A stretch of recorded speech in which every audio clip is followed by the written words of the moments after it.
ನಾವ್ಯಾವಾಗಲೂ ಬಸವಣ್ಣವರ ಒಂದು ಮಾತನ್ನು ನೆನಪಲ್ಲಿ ಇಟ್ಕೊಂಡಿದ್ದೇವೆ, ಎನಗಿಂತ ಕಿರಿಯರಿಲ್ಲ ಶಿವಭಕ್ತರಿಗಿಂತ ಹಿರಿಯರಿಲ್ಲ ಅಂತ ಹೇಳಿ.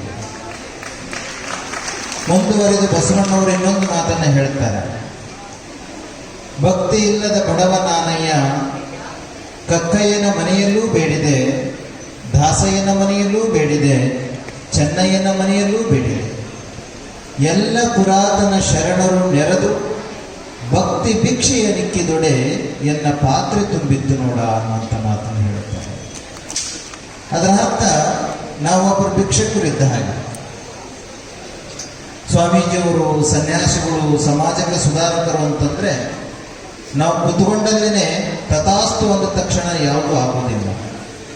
ನಮ್ಮ ಭಿಕ್ಷೆ ಪಾತ್ರೆಯನ್ನ ಎಲ್ಲರ ಹತ್ತಿರ ತಗೊಂಡು ಹೋದಾಗ ಅವರು ಒಂದಿಷ್ಟು ಮಾರ್ಗದರ್ಶನ ಅಂತ ಮಾಡ್ತಾರೆ, ಒಂದಿಷ್ಟು ಕೈಲಾದ ಸೇವೆಯನ್ನ ಮಾಡ್ತಾರೆ, ಒಂದಿಷ್ಟು ಇಲಾಖೆಯಲ್ಲಿ ಕೆಲಸವನ್ನು ಮಾಡಿಕೊಡ್ತಾರೆ.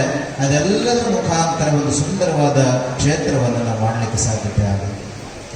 ಇವತ್ತು ಪುಷ್ಪಗಿರಿ 10 ವರ್ಷದಲ್ಲಿ ರಾಜ್ಯ ರಾಷ್ಟ್ರ ಮಟ್ಟಕ್ಕೆ, ಇವತ್ತು ಅಂತಾರಾಷ್ಟ್ರೀಯ ಮಟ್ಟದಲ್ಲಿ ಇವತ್ತು ಪುಷ್ಪಗಿರಿ ಹೆಸರಾಗಿದೆ ಅಂತಂದ್ರೆ ಅದಕ್ಕೆ ಎಲ್ಲರ ಕೊಡುಗೆ ಬಹಳ ಅತ್ಯಮೂಲ್ಯ ಅಂತ ನಾವು ಅದನ್ನು ಕೂಡ ಭಾವಿಸಿಕೊಂಡು, ಅದಕ್ಕೆ ಸಹಕಾರ ಕೊಟ್ಟಂತ ಪ್ರತಿಯೊಂದು ಇಲಾಖೆಯ ಅಧಿಕಾರಿ ವರ್ಗದವರಿಂದ ಹಿಡಿದು ಸರ್ಕಾರದ ಮಾನ್ಯ ಮುಖ್ಯಮಂತ್ರಿ ಯಡಿಯೂರಪ್ಪನವರಿದ್ದಂಥ ಸಂದರ್ಭದಲ್ಲಿ 10 ಅಡಿ ರೂಮಲ್ಲಿ ನಾವಿದ್ವಿ.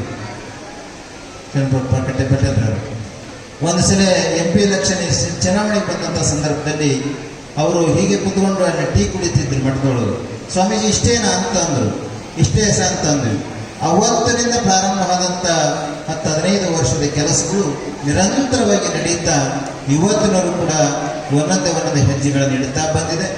ಆರ್ಥಿಕವಾಗಿ ಹಿಂದುಳಿದಿತ್ತು ಅನ್ನೋದಕ್ಕೆ ಒಂದು ಉದಾಹರಣೆ, ಅವರ ಹೆಸರಿನ ಮೇಲೆ 10 ವರ್ಷದಲ್ಲಿ ಇವತ್ತೊಂದು ಹಾಸ್ಪಿಟ್ಲ್ ಕಟ್ತಾ ಇದ್ದೀವಿ ಅಂತಂದ್ರೆ ಅದಕ್ಕಿಂತ ದೊಡ್ಡ ಹೆಮ್ಮೆ ಇನ್ನೊಂದಿಲ್ಲ ಅಂತ ನಾವಾದ್ರೂ ಕೂಡ ಭಾವಿಸ್ಕೊಂಡಿದ್ದೇವೆ.